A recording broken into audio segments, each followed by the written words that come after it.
Buenas noches, hermanos, que Dios bendiga la vida de ustedes y de su familia. Agradecido al Señor de poder estar una vez más junto con ustedes para compartir la palabra de Dios, esperando que el mensaje pueda ser de mucha bendición a sus vidas.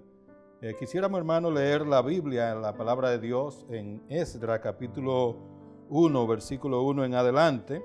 He titulado el mensaje de esta noche, La fe puesta en un Dios supremo en ejercicio de su soberanía. La fe puesta en un Dios supremo en ejercicio de su soberanía. Dice la palabra de Dios en el libro de Esdras, capítulo 1, versículo 1, dice: en el primer año de Ciro, rey de Persia, para que se cumpliese la palabra de Jehová por boca de Jeremías, despertó Jehová el espíritu de Ciro, rey de Persia, el cual hizo pregonar de palabra y también por escrito por todo su reino, diciendo: así ha dicho Ciro, rey de Persia: Jehová, el Dios de los cielos, me ha dado todos los reinos de la tierra y me ha mandado que le edifique casa en Jerusalén, que está en Judá. Quien haya entre vosotros de su pueblo, sea Dios con él y suba a Jerusalén, que está en Judá, y edifique la casa de a Jehová, Dios de Israel. Él es el Dios, la cual está en Jerusalén. Y a todo el que haya quedado en cualquier lugar donde more, ayúdenle los hombres de su lugar con plata, oro, bienes y ganado, además de ofrenda voluntaria para la casa de Dios, la cual está en Jerusalén. Vamos a orar. Padre, te damos gracias por tu palabra. Pedimos que ella sea carne a nuestros corazones, a nuestras vidas, que podamos, Señor, entenderla y que podamos, mi Dios, ponerla en práctica y que nuestra fe en ti se arraigue cada día más. Bendice a tu pueblo, edifica a tu pueblo. Y si alguien no te conoce, que pueda conocerte a través de tu palabra. Por Cristo Jesús, tu Hijo amado, oramos y te damos gracias. Amén. Amén. ¿Sabe usted, hermano, cuando afirmamos que Dios es supremo, verdad? Estamos diciendo que Él está situado en la posición más alta o por encima de todo y de todos. Y su soberanía, hermano, no es más que el ejercicio de esa supremacía.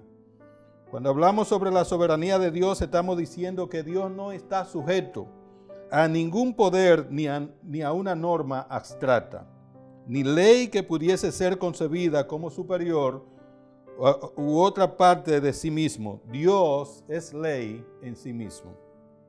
Ahora, uno de los grandes problemas que, hermanos, que yo he podido observar, ¿verdad?, dentro del pueblo de Dios, es que la gran mayoría de cristianos, aunque alegamos creer en que Dios es supremo en ejercicio de su soberanía, hermano, muchas veces, hermano, en el diario vivir vamos negando esas verdades. Las negamos cuando creemos que hay algo, ya sean ángeles, ya sea potestades, ya sea diablo, sea demonio, sea hombre, o sea cualquier cosa creada, que hay algo o alguien que puede entorpecer los decretos de Dios. Una de las formas más pueril, ¿verdad?, que como cristianos podemos concebir es cuando pensamos que a ese Dios que decimos que es supremo, en ejercicio de su soberanía, nosotros, infelices y miserables criaturas, podemos oponerles y aún más ordenarles, exigirle o demandarle.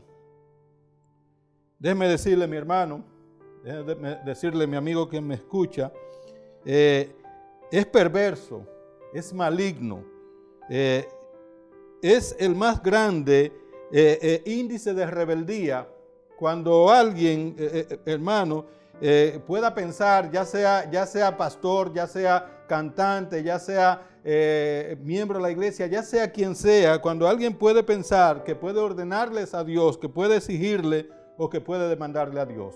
Yo creo, hermano, que es una de las formas de rebeldía más grandes, porque estamos diciendo que el Dios somos nosotros y que Dios es el siervo de nosotros. Déjeme decirle, hermano, Dios hizo, Dios hace y Dios hará todas las cosas según el decreto de su voluntad. En el libro de Efesios capítulo 2 versículo 11 dice la palabra de Dios: en él asimismo tuvimos herencia, habiendo sido predestinado, oiga cómo dice, conforme al propósito del que hace todas las cosas, según el designio de su voluntad. Según el designio de su voluntad. Penosamente, hermanos, amigos, la cristiandad de hoy en día tiene un desconocimiento profundo del Dios al cual decimos servir. Nos gloriamos en ser muy sabios, hermano, cuando en lo que debemos gloriarnos, hermano, es en que conocemos y entendemos a Dios. El mismo Señor, hablando por boca de Jeremías, en Jeremías 9:23, dice, así dice el Señor, no se gloríe el sabio de su sabiduría, ni se gloríe el poderoso de su poder, ni el rico se gloríe en su riqueza. Mas el que se gloría, gloríese de esto.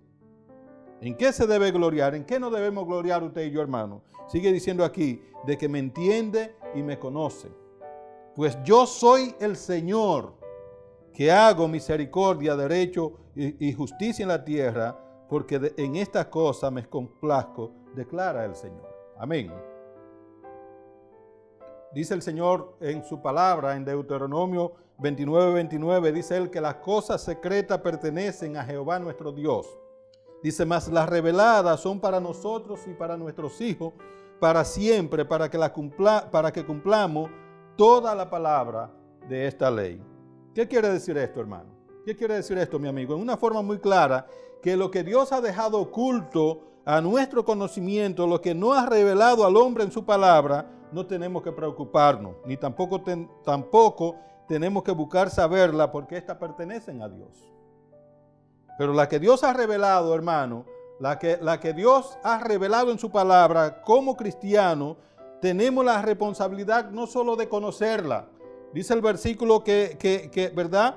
Que no solamente debemos conocerla. Dice que son para nosotros y son para nuestros hijos para siempre. Entonces también tenemos la responsabilidad de enseñarla a nuestros hijos. Pero, hermano, la importancia de la palabra de Dios, la importancia de las cosas reveladas por Dios no descansa en que las conozcamos y se las enseñemos a nuestros hijos. La importancia descansa en que la conozcamos, se la enseñemos a nuestros hijos, pero también que la pongamos por práctica, que obedezcamos la palabra de Dios.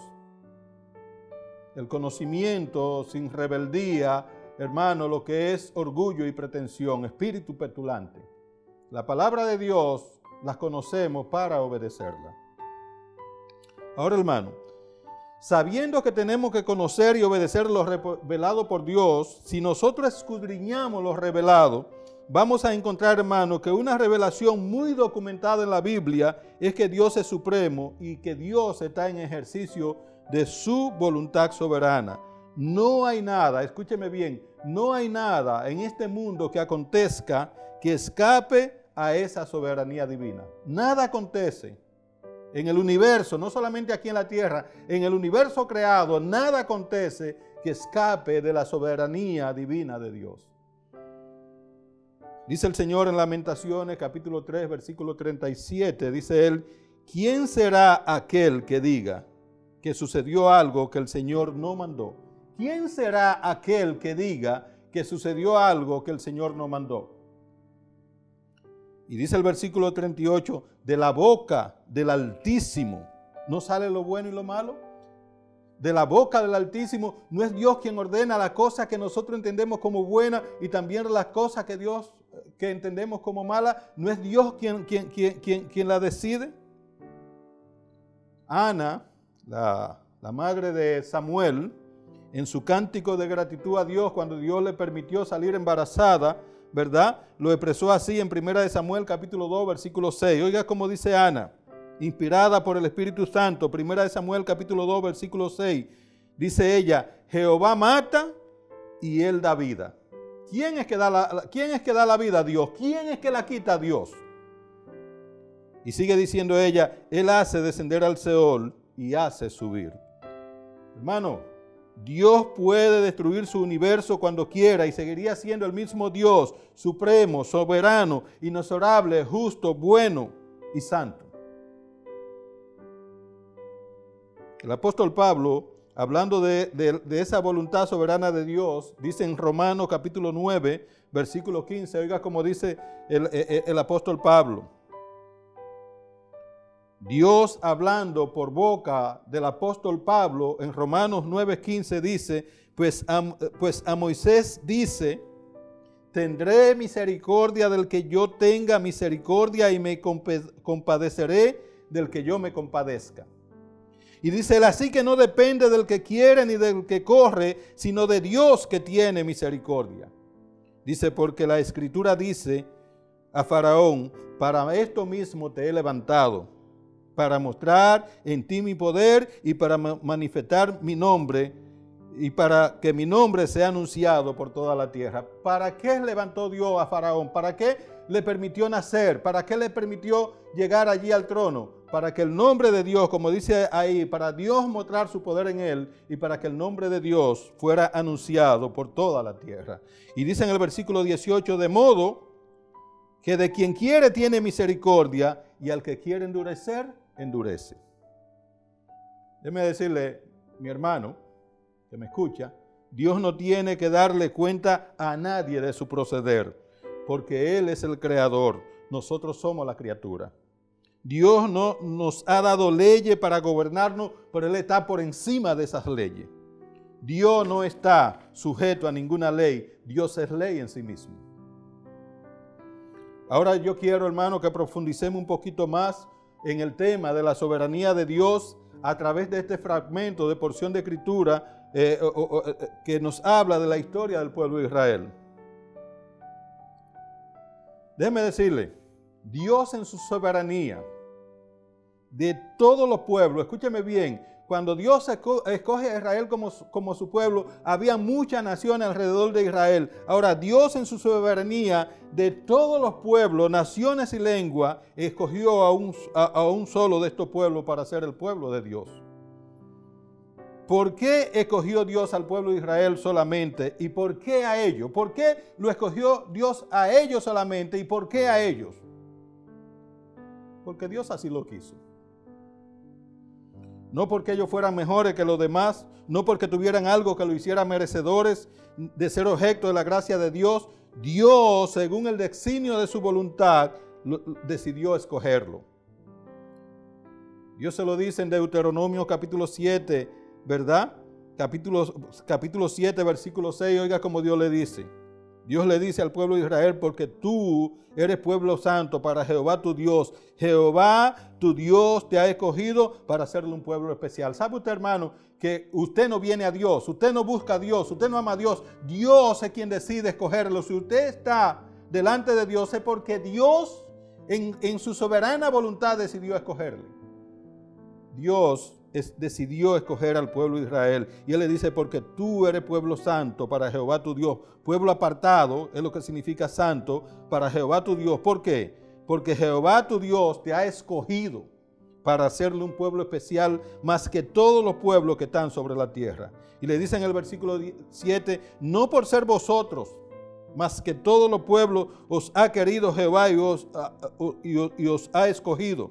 Dice, pues vosotros erais el más insignificante de todos los pueblos. ¿Cuál pueblo escogió Dios? De toda la nación, el que era más insignificante. ¿A quién escogió Dios para ser salvado por Jesucristo? A lo débil del mundo, a lo menospreciado del mundo, a lo más vil del mundo que somos usted y yo.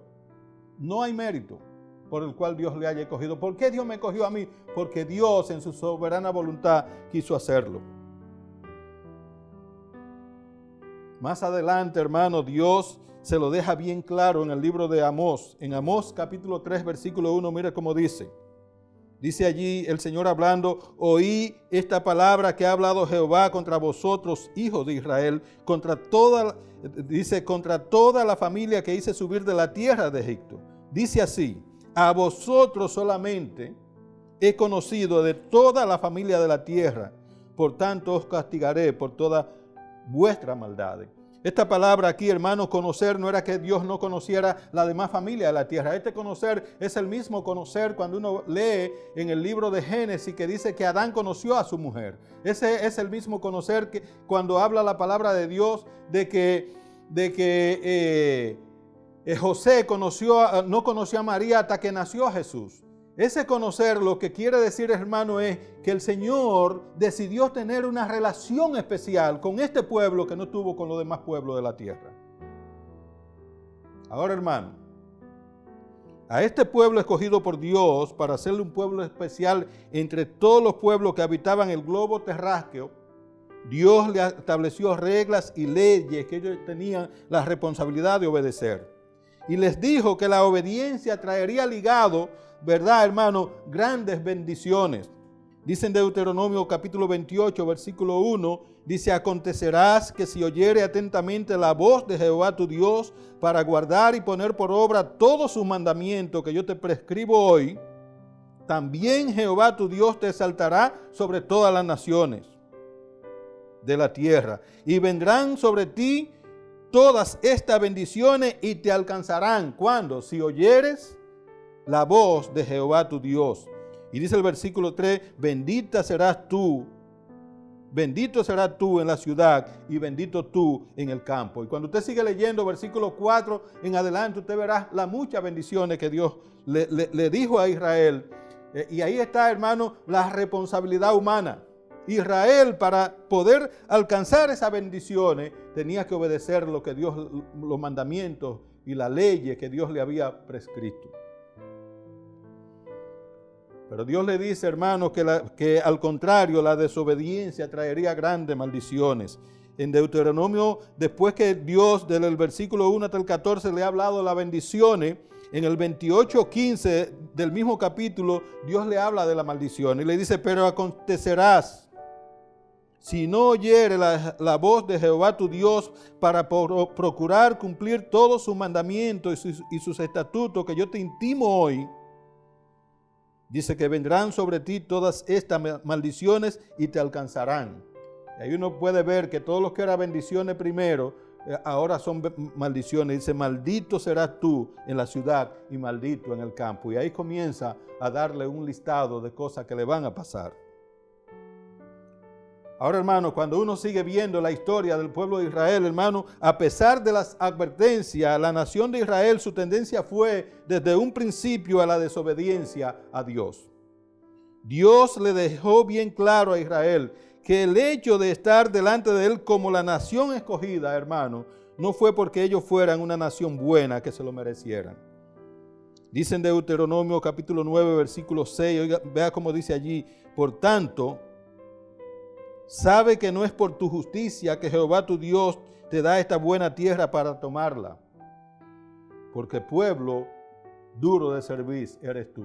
Hermano, usted y yo no podemos ser orgullosos y pretenciosos y mirar a la gente por encima del hombro, porque no es por nuestra justicia que Dios nos ha escogido. Dios nos ha escogido porque en su gracia y en su misericordia Dios tuvo compasión de nosotros.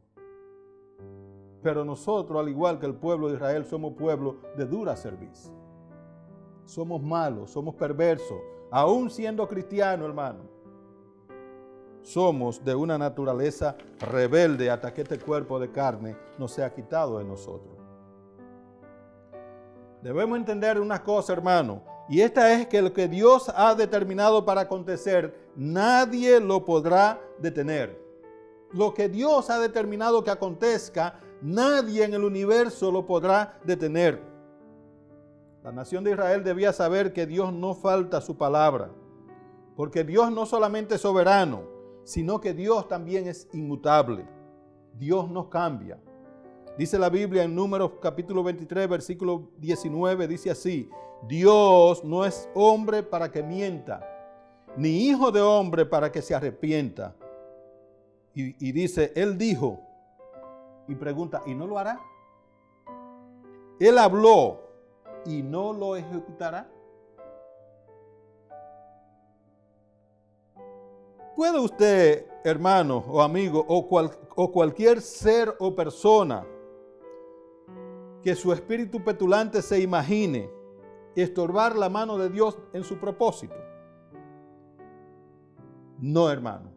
En eso le damos un rotundo no por respuesta.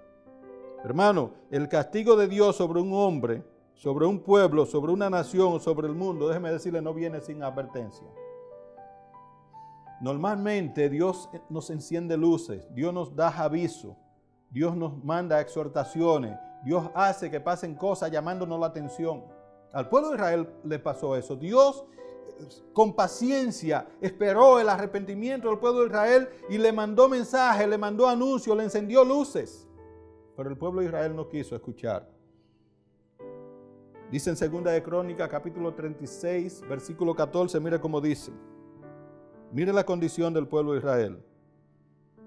Dice, también todos los principales sacerdotes y el pueblo aumentaron la iniquidad, siguiendo todas las abominaciones de las naciones y contaminando la casa de Jehová, la cual había santificado en Jerusalén. Y dice el versículo 15, y Jehová, el Dios de su padre, envió constantemente palabra a ellos por medio de su mensajero, porque él tenía misericordia de su pueblo y de su habitación. Es lo mismo que pasa con nosotros, hermano. Es lo mismo que pasa con la iglesia hoy en día. Dios en su misericordia nos ha estado hablando, nos ha estado encendiendo luces, nos ha estado anunciando la palabra, pero nosotros no hemos querido escuchar. Mira el pueblo de Israel, dice el versículo 16, mas ellos hacían escarnio de los mensajeros de Dios y menospreciaban su palabra, burlándose de su profeta. ¿Hasta cuándo? Dice, hasta que subió la ira de Jehová contra su pueblo y no hubo ya remedio. Qué penoso, ¿verdad? Qué penoso que Dios nos esté hablando. Qué penoso que Dios nos esté encendiendo luces. Qué penoso que Dios nos esté tocando, pero nosotros no queramos escuchar. Hermano, pero Dios, por razón de la desobediencia de Israel, hermano, le anunció y luego le trajo este castigo.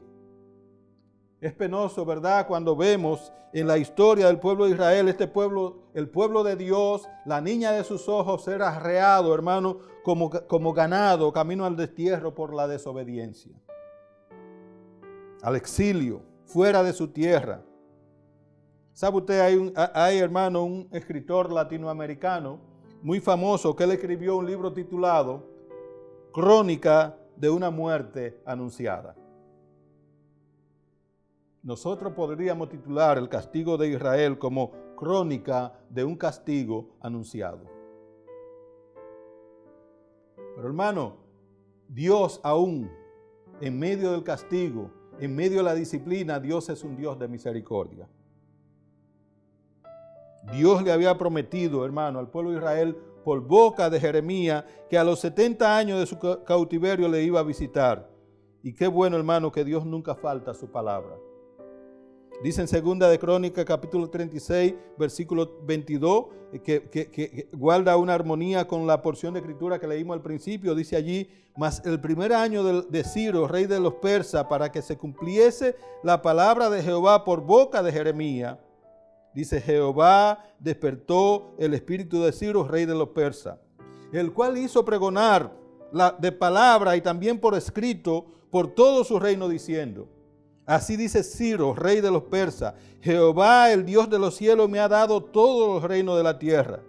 Y él me ha mandado que le edifique casa en Jerusalén, que está en Judá. Quien haya entre vosotros de todo su pueblo, sea Jehová su Dios con él y suba. Ahora, hermano, hay 4 cosas en esta porción de escritura que termino de leer que llamaron mi atención y yo quiero compartir con ustedes. La primera es, hermano, que dice, mire cómo dice, mas el primer año de Ciro, rey de los persas, para que se cumpliese la palabra de Jehová por boca de Jeremías. Hermano, cuando se cumplió el tiempo de Dios, dice que lo que estaba acontecido es para que se cumpliese la palabra de Jehová por boca de Jeremías. Hermano, Dios tiene, escúcheme bien, lo primero que yo quiero que usted entienda es que Dios tiene un tiempo perfecto para el cumplimiento de todo lo que ha determinado. No es cuando usted quiera o cuando yo quiera, no es cuando nosotros queramos que las cosas van a acontecer, es cuando Dios lo ha establecido. Nuestra redención, hermano, fue cuando Dios lo estableció. Dice Gálatas capítulo 4, versículo 4, dice, pero cuando vino el cumplimiento del tiempo, ¿cuál cumplimiento? El cumplimiento de Dios. Pero cuando vino el cumplimiento del tiempo, Dios envió a su Hijo, nacido de mujer y nacido bajo la ley. Ni un minuto más ni un minuto menos. Cuando estaba en el plan soberano de Dios establecido, Jesucristo vino. Dice, cuando vino el cumplimiento del tiempo, Dios envió a su Hijo, nacido de mujer y nacido bajo la ley. ¿Para qué? Para que redimiese a los que estaban bajo la ley, a fin de que recibiésemos la adopción de hijos. Hermano, las cosas acontecen en el tiempo perfecto de Dios. Lo segundo, hermanos, que nosotros podemos ver en esta porción de escritura que hizo Dios fue, dice allí, Jehová despertó el espíritu de Ciro, rey de los persas, el cual hizo pregonar de palabra y también por escrito por todo su reino diciendo. Hermano, no era si el rey Ciro quería, no, Dios despertó su espíritu para hacer lo que Dios ya había determinado. Todo lo que existe, todo lo creado está dentro del ajedrez de Dios y Dios mueve su ficha como Él quiere. Dios mueve su ficha, las cosas acontecen, hermano. El universo, usted y yo, el diablo, los ángeles, todas las cosas, hermanos, son peones en el ajedrez de Dios y Dios lo mueve como Él quiere, porque Dios es soberano. Lo tercero, hermano, que nosotros podemos ver es que Ciro tuvo que reconocer que si estaba allí reinando, en ese momento de la historia, en ese lugar, era porque Dios soberanamente lo había determinado. Sigue diciendo, Ciro dice, cuando manda esta carta por escrito y por palabra, dice, Jehová, el Dios de los cielos, me ha dado todos los reinos de la tierra. Dios pone reyes y Dios quita reyes. Y están ahí, hermano, mientras Dios quiere que estén. Y hasta que Dios quiere que estén, ahí estarán. Dios da a los pueblos los gobiernos que se merecen. A veces los gobiernos quieren ser tan arrogantes, tan prepotentes, y no saben que si están ahí es porque Dios lo ha puesto, porque Dios lo ha establecido. Sean gobiernos buenos, entendamos que son gobiernos buenos o que son gobiernos malos, son gobiernos que tienen, hermano, un protagonismo en el plan soberano de Dios. Lo cuarto que nosotros podemos ver ahí, hermano, es que Dios manda sobre su universo como Él quiere. No es que Dios permite, no es que Dios se está improvisando con un plan B, no, hermano, porque pasó algo que Él no previó y ahora elabora un plan para resolver eso. No, hermano, el plan de Dios, todo está ordenado desde la eternidad hasta la eternidad, porque Dios gobierna sobre todo como Él quiere. Nosotros vemos, hermano, que dice aquí, Ciro dice, y Él me ha mandado que le edifique casa en Jerusalén que está en Judea. Él me ha mandado, no Él me ha permitido o yo voy a hacer, no, Él me ha mandado que le edifique casa. Fue una orden que Dios le dio, Dios vaya y edifíqueme casa en Jerusalén. En Mateo capítulo 10, versículo 29 dice la palabra de Dios, no se venden dos pajarillos por un cuarto. No se venden dos pajarillos por un cuarto, dice allí en forma de pregunta, ¿no se venden? Sí se venden. Pero dice, con todo, ni uno de ellos cae a tierra sin vuestro Padre. Dice, pues aún vuestro cabello están todos contados. A Dios no le escapa nada de su omnisciencia.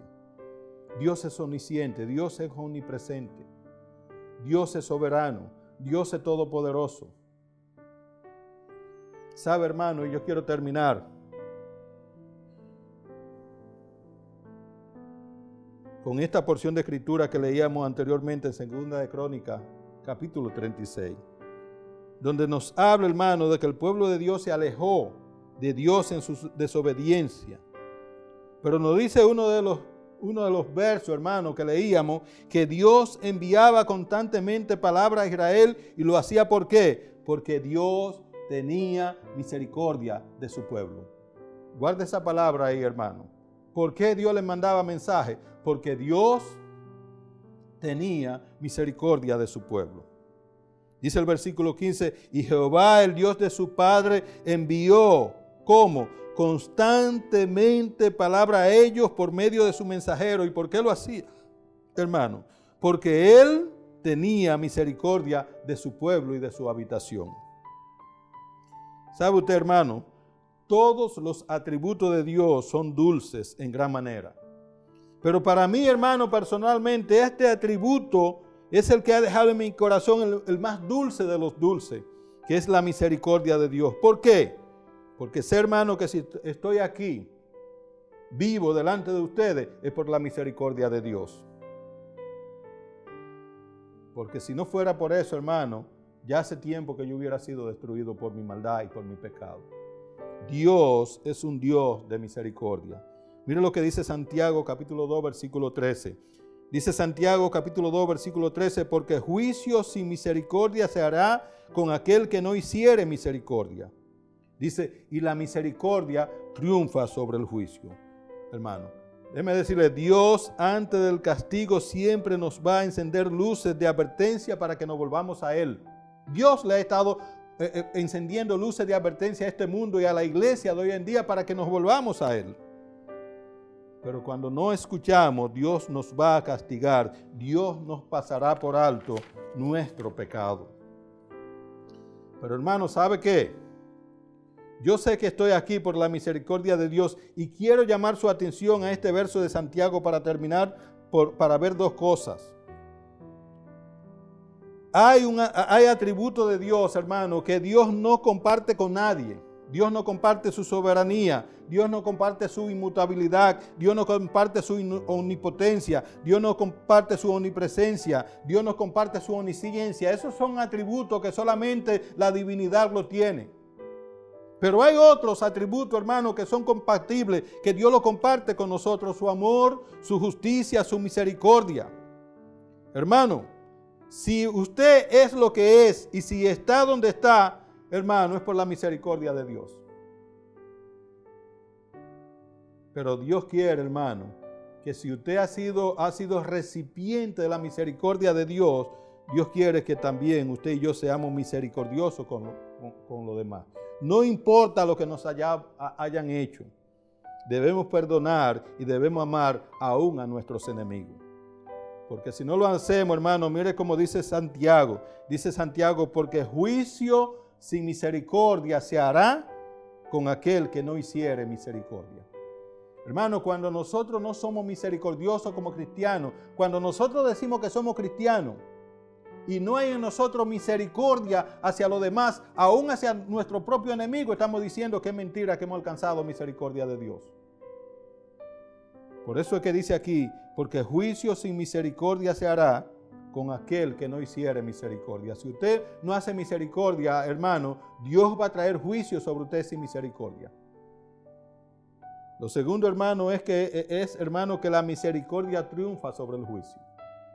A mí me encanta esa parte. La misericordia triunfa, vence sobre el juicio. ¿Qué quiere decir esto, hermano? Que lo que amerita el juicio, lo que amerita la justicia de Dios es que usted y yo seamos condenados, que seamos destruidos. Pero la misericordia de Dios, por la misericordia de Dios estamos aquí delante de Él. ¿Por qué, hermano? Porque la misericordia triunfa sobre el juicio. Pero también, hermano, debemos dejar que aquel juicio que se merece esa persona que le ha agraviado, la misericordia suya triunfe sobre el juicio que usted quiere llevar sobre él. Perdónele de todo corazón, como Dios le ha perdonado en Cristo. Perdónele usted también y déjele libre, porque esa es la voluntad de Dios. Porque cuando lo hacemos, hermano, nosotros estamos diciendo con ello que somos hijos de Dios, de un Dios que hace salir el sol sobre buenos y malos y que permite que llueva sobre justo e injusto. Que Dios nos bendiga, hermano. Y que Dios nos ayude, hermano, a que podamos entender que nuestra fe esté cimentada en un Dios supremo en ejercicio de su soberanía. En un Dios que es rico en misericordia. Que Dios le bendiga. Padre, te damos la gracia. Muchas gracias, abundante gracias por tu misericordia. Gracias, Señor, que tú eres un Dios supremo, por encima de todo el universo, en ejercicio de tu soberanía, que nada acontece que escape del decreto de tu voluntad. Tú eres Dios, tú eres el Todopoderoso. Los demás no somos más que criaturas tuyas, creados por ti. Podamos entender esa verdad, Señor, y que con corazones humildes nos acerquemos a ti, buscando tu misericordia cada día. Por Cristo Jesús, tu amado Hijo, oramos. Te damos la gracia. Amén. Amén. Que Dios nos bendiga, mis hermanos. Que Dios nos bendiga. Que Dios nos dé entendimiento. Estamos despedidos.